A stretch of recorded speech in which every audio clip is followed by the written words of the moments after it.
We all have something we can't do without, something we crave, something we're addicted to. Let's take a look into what makes an addiction and how and why people become addicted.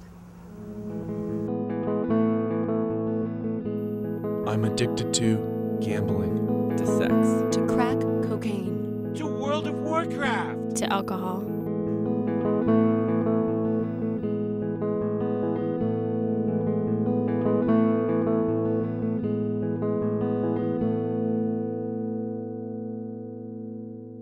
Addiction is a substance or a behavior actually takes over your life and takes control of your decision-making process. My sister overdosed 2 years ago.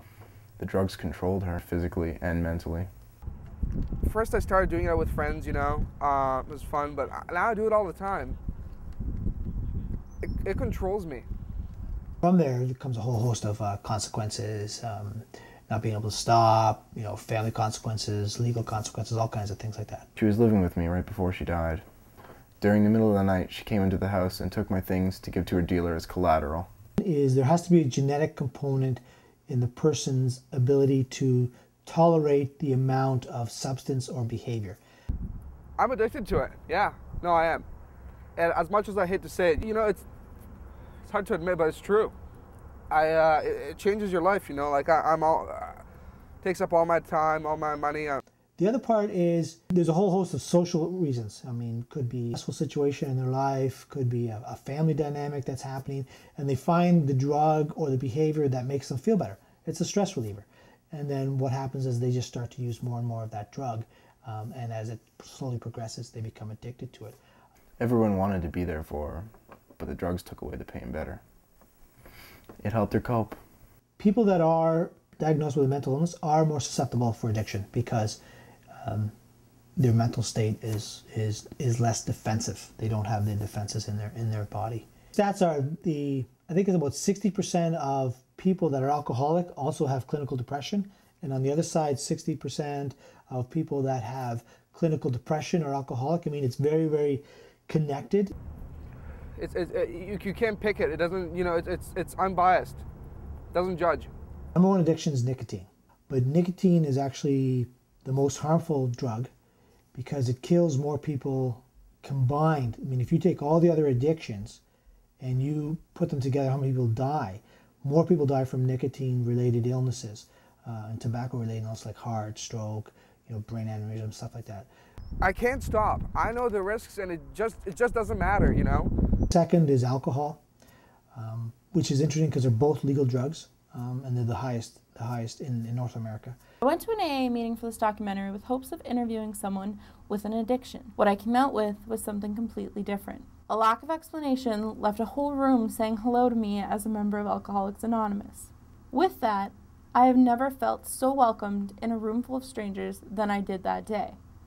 These people were totally unbiased, welcoming, friendly, and most of all, non-judgmental. Their stories included losing their family members to different overdoses and to losing their own family members because of their own addiction.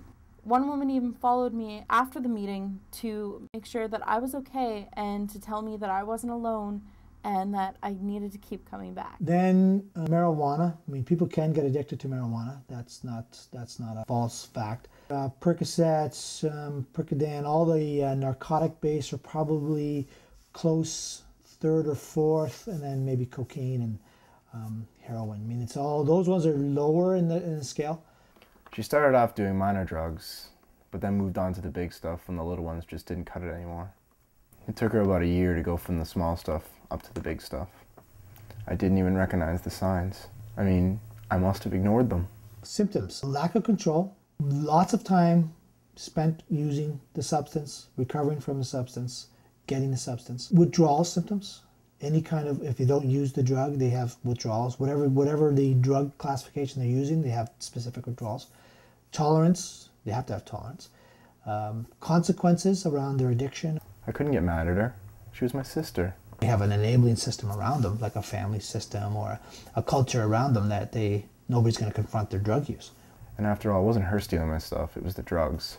Addiction masks itself, and that's one of the problems. It really does mask itself because the brain will tell itself that really you're not addicted because the brain actually likes the chemical.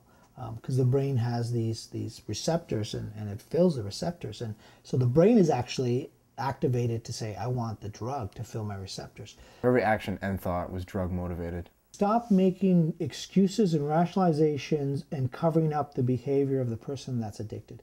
Allow the person that's addicted to deal with their own consequences. Like, don't phone in sick for work. If the person's sick, make them deal with their own consequences. I know there might be some ramifications on the family, but that person needs to deal with their own consequences. I miss her every day. Well, rehab, depending on what kind of rehab, there's short term, which could be 2 weeks, usually 28-day inpatient. You've all heard about the 28-day. She went into rehab and then left because she said it wasn't helping.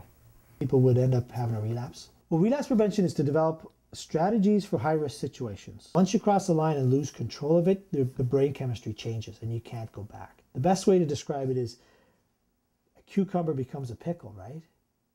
But a pickle can never go back to become a cucumber.